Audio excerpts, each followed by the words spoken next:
దేవుని నామానికి మహిమ కలుగునుగాక. స్తుతి మహిమ ఘనత ప్రభావములు ఆయనకి చెందునుగాక. క్రీస్తునందు ప్రియమైన విశ్వాసులారా, ఆయన దివ్యమైన ప్రణాళికలో మరొకసారి నన్ను మీ మధ్యకు నడిపించిన విధానాన్ని బట్టి మన పరిశుద్ధ దేవునికి ముందుగా స్తుతులు చెల్లిస్తూ ఉన్నాను.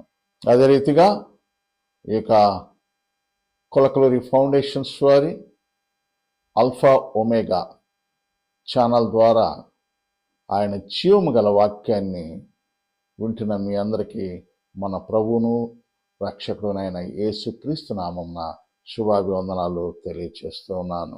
ఈ ఛానల్ ద్వారా వాక్యాన్ని వింటున్న మీరు ఆత్మీయ అభివృద్ధి పొందినట్లయితే, లేదా దేవుని చేత పట్టబడినట్లయితే, రక్షింపబడినట్లయితే ఆ విషయాన్ని ఈ స్క్రీన్ మీద డిస్ప్లే అవుతున్న ఫోన్ నంబర్ ద్వారా మాకు తెలియపరుస్తారని ఆశిస్తూ ఉన్నాము. దేవుని వాక్యాన్ని చదువుకున్నాం. మత్తయి సువార్త 13వ అధ్యాయము 31-32 వచనాలు శ్రీమతి రూత్ విలియమ్స్ గారు చదివి వినిపిస్తారు. వాక్య భాగం చదువుకుందాం. మత్తయి సువార్త 13వ అధ్యాయము 31-32 వచనాలు చదువుకుందాం. ఆయన మరి ఒక ఉపమానం వారితో చెప్పెను. పరలోక రాజ్యము ఒకడు తీసుకొని తన పొలములో విత్తిన ఆవగింజను పోలి ఉన్నది. అది విత్తనములన్నిటిలో చిన్నదే గాని పెరిగినప్పుడు కూర మొక్కలన్నిటిలో పెద్దదై ఆకాశ పక్షులు వచ్చి దాని కొమ్మల యందు నివసించునంత చెట్టగును. ప్రార్థన చేసుకుందాం. కృపగల దేవా, ప్రేమ కలిగిన తండ్రి, దయగల నాయన, నీ పరిశుద్ధ పాదములకు వందనాలు, స్తుతులు, స్తోత్రాలు చెల్లించుకుంటూ ఉన్నాం నాయన. ఈ గడియ మీరు ఏర్పరిచిన గడియ ప్రభా, మీ ప్రణాళికలో తండ్రి నాయన నన్ను ఈ రీతిగా ఉపయోగించుకుంటున్న రీతిని బట్టి, ఒక పాత్రగా నన్ను వాడుకుంటున్న రీతిని బట్టి మీకు స్తుతులు చెల్లిస్తున్నాం ప్రభా. ఇదిగో ఈ సమయంలో ప్రభా తండ్రి, నీ జీవము గల వాక్యాన్ని ధ్యానిస్తుండగా నీ సన్నిధి ప్రశ్నత నా మీద కుమరించమని, ఈ వాక్యాన్ని వీక్షిస్తున్న ప్రతి ఒక్కరికి వినగలిగిన చెవులను, గ్రహించగలిగిన మనస్సును దయచేయమని యేసుక్రీస్తు మహిమగల నామమున బతిమలాడి వేడుకుంటున్నాం తండ్రి, ఆమేన్. ప్రియమైన దేవుని బిడ్డలారా, చదవబడిన వాక్యాన్ని గమనిస్తే ఇది కూడా ఒక పేరబుల్, ఉపమానము. యేసుక్రీస్తు ప్రభు తన రాకడ ప్రత్యక్షతలో ఈ భూమి మీద కనిపించబోయే పరలోక రాజ్యాన్ని గురించి ఇక్కడ మాట్లాడుతూ ఉన్నారు. పేరబుల్, ఉపమానము అంటే ఏమిటి? అది ఏ భాషలో ఉంటుంది? దానిలో ఏమి దాగి ఉంటుంది? ఎందుకు మన పరమ తండ్రి అయిన దేవుడు మరియు యేసుక్రీస్తు ప్రభు మరి వారు ఏర్పరచుకున్న సేవకుల ద్వారా అయితేనేమి, ప్రాఫిట్స్ ద్వారా అయితేనేమి, ఉపమాన రీతిగా పేరబుల్ రూపంలో మాట్లాడుతూ ఉన్నారో, ప్రవచిస్తూ ఉన్నారో అన్న వాస్తవాన్ని నా ప్రతి వీడియోలో మీకు తెలియపరుస్తూ వస్తూ ఉన్నాను. అయినప్పటికీ మరొకసారి జ్ఞాపకం చేయాలని ఆశపడుతూ ఉన్నాను. పేరబుల్, ఉపమానము అన్నటువంటిది ఇవి secrets of haven. Secrets of haven అనగా పరలోక రాజ్య మర్మములు. ఇవి ఫిగరేటివ్ లాంగ్వేజ్లో ఉంటాయి, గూఢార్థముగా ఉంటాయి, ప్లెయిన్ లాంగ్వేజ్లో ఉండవు. దీనిలో ప్రాఫెసీ దాగి ఉంటుంది. ఇది సరైన సమయంలో ఇవ్వబడుతుంది. The prophecy will be revealed as revealed word. ముద్రించబడిన వాక్య భాగము కాస్త విప్పబడిన వాక్యముగా మన అందరికీ సరైన సమయంలో తెలియచేయబడుతుంది. ప్రియమైన వారలారా, యేసుక్రీస్తు ప్రభు 2000 సంవత్సరాల క్రితం మాట్లాడిన ఆ గూఢార్థమైన మాటలు మనకు అర్థమయ్యే విధంగా తెలియచేయబడతాయి. ప్రియమైన వారలారా, ఎందుకంటే ఇది సరైన సమయం. What time you are living in? At the second coming of Jesus Christ. రెండవ రాకడ సమయంలో మనము నివసిస్తూ ఉన్నాం. మొదటి రాకడలో యేసుక్రీస్తు ప్రభు వారు మన పాపముల నిమిత్తము వచ్చి మన పాపాలన్నింటినీ ఆయన స్వీకరించి ఆయన చేసిన శిలువ కార్యము ద్వారా చిందించిన రక్తము ద్వారా మన పాపాలన్నీ పరిహరించబడ్డాయి. ప్రియమైన వారలారా, రెండవ రాకడ సమయం ఈస్ ది హార్వెస్ట్ టైం, అనగా కోతకాల సమయం. ది సాల్వేషన్ టైం, రక్షణ మనకి ఇవ్వబడుతుంది. తదుపరి జడ్జ్మెంట్ విల్ టేక్ ప్లేస్, తీర్పు జరుగుతుంది. అయితే అసలు ఎందుకు ఈ పేరబుల్ రూపంలో, ఉపమాన రూపంలో మాట్లాడుతూ ఉన్నారో అనే విషయాన్ని మనము తెలుసుకోవాలి. ఎందుకంటే సాతానుకు, వారి శిష్యులకు, అనుచరులకు, వారి దాసులకు తెలియకుండా ఉండేందుకే ఈ పేరబుల్ రూపంలో మన దేవుడు మాట్లాడుతూ ఉన్నారు. ప్రియమైన వారలారా, to hide from the enemy his servant, his followers, his disciples. So ఈ పేరబుల్ వాడికి అర్థం కాదు, సాతానికి అర్థం కాకుండా ఉండేందుకే ఈ పేరబుల్ రూపంలో మాట్లాడుతూ ఉన్నారు. ప్రియమైన వారలారా, పేరబుల్లో ప్రాఫెసీ దాగి ఉంటుంది. Hidden secret is there in parable. అయితే యేసుక్రీస్తు ప్రభు యోహాను సువార్త 16:25 చెప్పినట్లుగా, యోహాను సువార్త 16 అధ్యాయము 25 వచనం చదువుకుందాం. ఈ సంగతులు గూఢార్థముగా మీతో చెప్పి తిని, అయితే నేనిక ఎన్నడూనూ గూఢార్థముగా మీతో మాట్లాడక తండ్రిని గూర్చి మీకు స్పష్టముగా తెలియజెప్పు గడియ వచ్చుచున్నది. ఈ సంగతులు గూఢార్థముగా మీతో చెప్పి తిని, అయితే నేనిక ఎన్నడను గూఢార్థముగా మీతో మాట్లాడక తండ్రిని గూర్చి మీకు స్పష్టముగా తెలియచెప్పు గడియ వచ్చుచున్నది. పేరబుల్స్లో ఇక మాట్లాడనని యేసుక్రీస్తు ప్రభు తాను స్వయంగా తన నోటితో చెప్తున్నారు. ఆ సమయమే యేసుక్రీస్తు ప్రభు యొక్క రెండవ రాకడ సమయం. ఆ సమయమే ఇదే. ప్రియమైన వారలారా, వాక్య భాగంలోనికి మనం వెళ్ళినట్లయితే, పరలోక రాజ్యము ఒకడు తీసుకుని తన పొలములో విత్తిన ఆవగింజను పోలి ఉన్నది. Kingdom of heaven is like to a grain of mustard seed which a man took and sowed in his field. యేసుక్రీస్తు ప్రభు పరలోక రాజ్యాన్ని ఇక్కడ ఆవగింజతో పోల్చుతూ ఉన్నారు. అనగా విత్తనాలన్నిటిలోకి చాలా చిన్నదైన ఆ చిన్న ఆవగింజతో సమానంగా పోల్చారు. ప్రియమైన వాళ్ళారా, ఆ గింజను ఎక్కడ విత్తారంట? తన పొలములో, in his field. What is field? ఈ లోకము, క్రిస్టియన్ వరల్డ్. ఈ లోకములో విత్తినట్లుగా మనం చూస్తాము. ఎస్, వెరీ టైనీ సీడ్, పరలోక రాజ్యము అనే విత్తనాన్ని ఒకడు తన లోకము అనే ఫీల్డ్లో విత్తడు. ఆ విత్తనము పరలోక రాజ్య సంబంధి, దేవుని సంబంధి. విశ్వాసి అనే విత్తనము, ఈ విత్తనము అన్నిటిలో చిన్నదే, కానీ అది దేవుని విశ్వాసం అనే విత్తనము కాబట్టి, పరలోక రాజ్యానికి సంబంధించిన విత్తనము కాబట్టి, ఆ చిన్న విత్తనము పరలోక రాజ్యము వలె అభివృద్ధి పొందింది. దృష్టికి సాతానికి సంబంధించిన విత్తనము కాదు ఇది. ఇట్స్ గాడ్ సీడ్, దేవుని విత్తనము. కాబట్టి అది సరైన రీతిలో ఎదిగి కూర మొక్కలన్నిటిలో పెద్దదై నిలిచింది.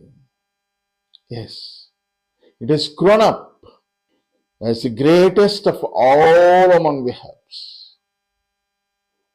అప్పుడు దాని స్థితి ఎలా ఉందంట? దాని స్థితి మారుతుంది. ఒక చిన్న గింజ పెరిగి మొక్కై పెద్ద చెట్టు, ఆ చెట్టుగా నిలిచింది. ప్రియమైన వాళ్ళ, చిన్న గింజ స్థితి మారింది. ప్రియమైన వాళ్ళ, అప్పుడు ఏం జరిగిందంట?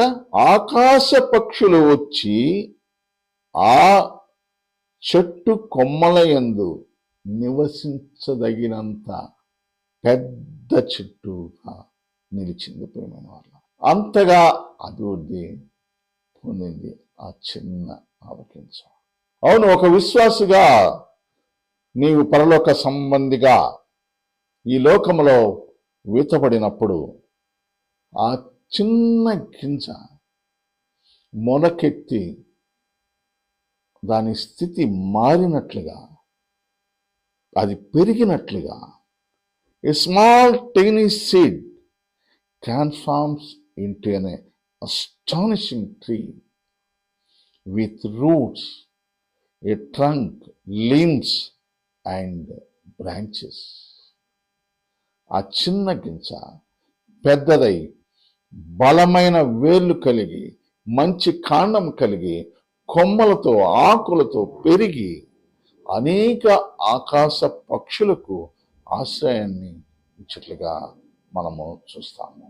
లోకములో సాతాను ఆక్రమించి పరిపాలిస్తున్న ఈ లోకములో ఒక పరలోక రాజ్య సంబంధిగా విస్తరించబడాలని అనేకులను నీవు నేను దేవుని సంబంధమైన విశ్వాసంలోనికి నడిపించాలని, పరలోక రాజ్యానికి దారి చూపించాలని, అనేక విశ్వాసులకు ఆశ్రయకరముగా ఉండాలని దేవుడు నిన్ను నన్ను కోరుకుంటూ ఉన్నాడు. అవును, మత్తయి సువార్త 10వ అధ్యాయము 31, 32. మత్తయి సువార్త 10వ అధ్యాయము 31, 32 వచనములు చదువుకుందాం. మీ తల వెంట్రుకలన్నీ లెక్కింపబడి ఉన్నవి గనుక మీరు భయపడుకుడి. మీరు అనేకమైన పిచ్చుకల కంటే శ్రేష్ఠులు. మనుషుల ఎదుట నన్ను ఒప్పుకొని వాడెవడో పరలోకమందున్న నా తండ్రి ఎదుట నేనును వానిని ఒప్పుకొందును. మనుషుల ఎదుట ఎవడు నన్ను ఎరుగునను వానిని పరలోకమందున్న నా తండ్రి ఎదుట నేను ఎరుగునందును. యేసుక్రీస్తు ప్రభు తన శిష్యులను ఈ లోకంలోనికి పరలోక రాజ్య సంబంధులుగా వారిని పంపించినప్పుడు కొన్ని సూచనలు ఇస్తూ, భయపడకుడి, మీరు అనేకమైన పిచ్చుకల కంటే శ్రేష్ఠులు అని ధైర్యపరుస్తూ అనేకులకు సువార్త ద్వారా దేవుని వాక్యాన్ని అందిస్తూ దేవుని రాజ్య సంబంధులుగా మార్చమని చెప్పి పంపించట్లుగా మనం చూస్తాం. ప్రేమ, మీరు వారిని కలిగి ఉండాలనే నిదర్శనానికి ఇది సాదృశ్యంగా ఉంది. అందుకే మత్తయి సువార్త 6వ అధ్యాయము 9, 10 వచనాల్లో శిష్యులు ప్రార్థన నేర్పించమని అడిగినప్పుడు యేసుక్రీస్తు ప్రభు వారికి ప్రార్థన నేర్చినప్పుడు ఇలాగు చేయుడి. మత్తయి సువార్త 6వ అధ్యాయము 9, 10 వచనములు చదువుకుందాం. కాబట్టి మీరు ఇలాగు ప్రార్థన చేయుడి. పరలోకమందున్న మా తండ్రి, నీ నామం పరిశుద్ధపరచబడును గాక, నీ రాజ్యం వచ్చును గాక, నీ చిత్తం పరలోకమందు నెరవేరుచున్నట్లు భూమి యందును నెరవేరును గాక. చదవబడిన వాక్యాన్ని గమనిస్తే, పరలోకమందున్న మా తండ్రి, నీ నామము పరిశుద్ధపరచబడునుగాక, నీ రాజ్యము వచ్చునుగాక, నీ చిత్తము పరలోకమందు నెరవేరుచున్నట్లు భూమి యందును నెరవేరును గాక అని చెప్పినారు. Thy kingdom come, thy will be done in earth as it is in heaven. అవును, యేసుక్రీస్తు ప్రభు మనల్ని ప్రార్థించమని చెప్పినట్లుగా ఆయన రాజ్యము మన మధ్యకు వస్తూ ఉన్నది. అంతేకాదు, ఆయన చిత్తం ఎలాగో పరలోకమందు నెరవేరుతుందో అలాగే భూమి యందు కూడా జరుగుతుంది. దానికి ఎంతో సమయం లేదు, ఆల్రెడీ వచ్చి ఉన్నది. His Kingdom coming to earth, the heaven coming down on earth. This is the promise of God, will of Father God.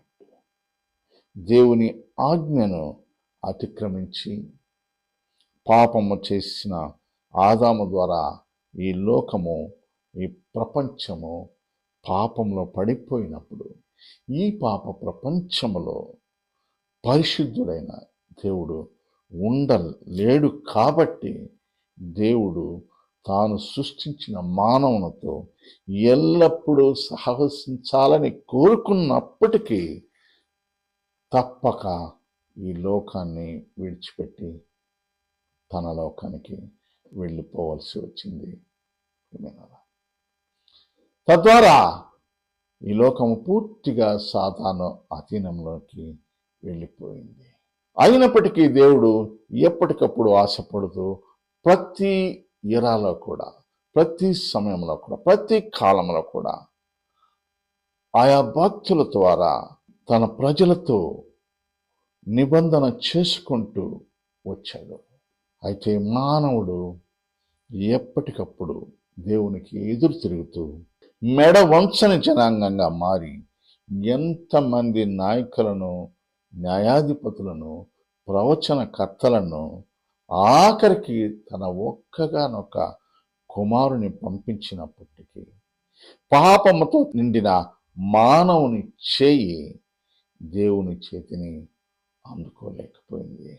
ప్రియమైన వాళ్ళ, అయినప్పటికీ ఆయన యందు విశ్వాసం ఉంచిన కొద్ది మంది మంచి గోధుమలుగా ఫలించి క్రీస్తు ద్వారా తన మొదటి రాకడలో విత్తబడిన ఆయన రాజ్య సంబంధులుగా కోతకాలం వరకు ఎదురు చూచు వారికి ఆయన త్వరలో మేఘారూఢై వస్తూ ఉన్నాడు.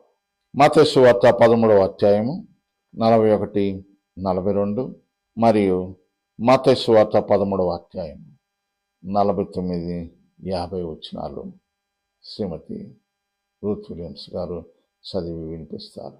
మత్తయి సువార్త 13, 41, 42 వచనాలు చదువుకుందాం. మనిషి కుమారుడు తన దూతలను పంపును, వారు ఆయన రాజ్యములో నుండి ఆటంకము గలగు సకలమైన వాటిని దుర్నీతి పరులను సమకూర్చి అగ్నిగుండములో పడవేయుదురు. అక్కడ ఏడుపును పండ్లు కొరుకుటైను ఉండును. మత్తయి సువార్త 13, 49, 50 వచనములు చదువుకుందాం. అలాగే యుగ సమాప్తి యందు జరుగును. దేవదూతలు వచ్చి నీతిమంతులలో నుండి దుష్టులను వేరుపరిచి వీరిని అగ్నిగుండములో పడవేయుదురు. అక్కడ ఏడుపును పండ్లు కొరుకుటైను ఉండును. Yes, this is the harvest. కోతకాలము సమయములో మనము ఉన్నాము.